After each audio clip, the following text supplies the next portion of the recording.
man, this has been a brutal earnings season. Even when a company delivers a phenomenal blowout quarter, its stock might go down anyway, just because it had the misfortune of reporting on a bad day. Take Columbia Sportswear, the apparel maker you'll recognize as Columbia, Sorel, Mountain Hardwear, and Prana, among many other names.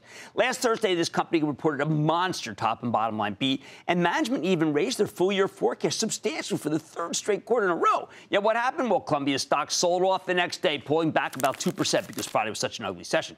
This move seemed downright crazy to me, and upon further review, the stock came roaring back, vaulting $4 or 5% today. If you bought Columbia into weakness on Friday, you had a nice win here, and I think that the stock might have more upside.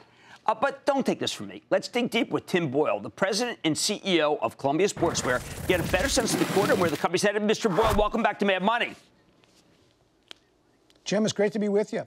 Well, Tim, I think a lot of people don't know. First, storied history, 80 years. Second, 20 years public, of which you've trounced the S&P more than twice better. What is the secret of your company to have accelerating revenue growth after all those years?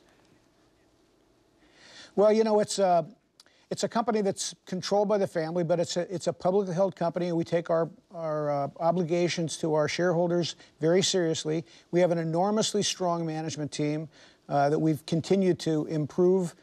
We have a global business, which, you know, sometimes people get confused about the impact of the U.S. weather on the company. We have a global business, and we have a very strong board that makes sure that management is focused on the right things, which is high returns for our shareholders. Now, this most recent guide up, it seems to be directly connected with what you've been doing with Project Connect. And I want people to understand that, because a lot of people have these different projects and companies. They never amount to anything. This one seems to be materially improving your company.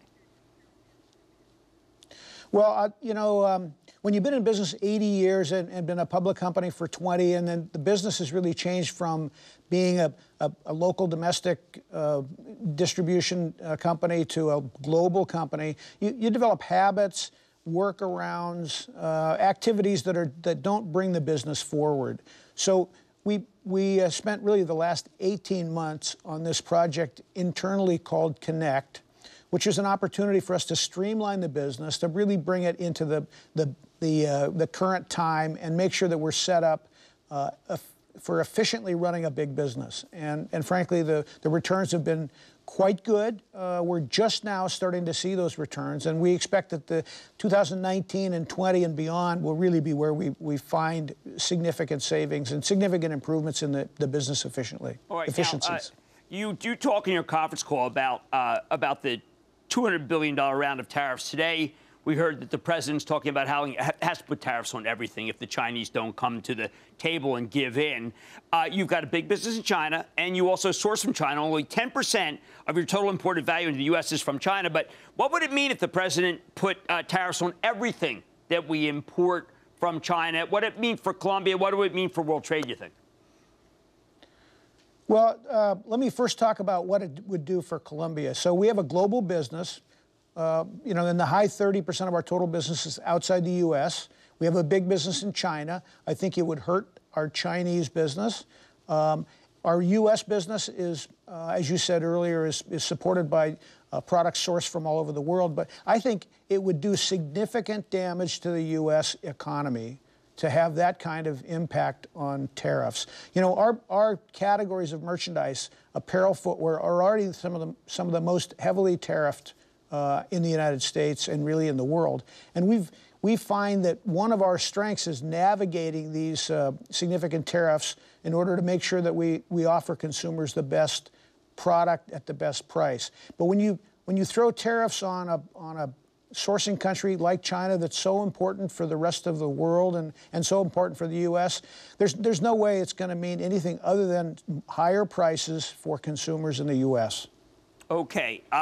Now, I know that I think people have been willing to accept, let's say, premium prices from your company because you have been probably the most, you use a great term, you say your DNA is in technology, basically, but you also are tied in with fashion.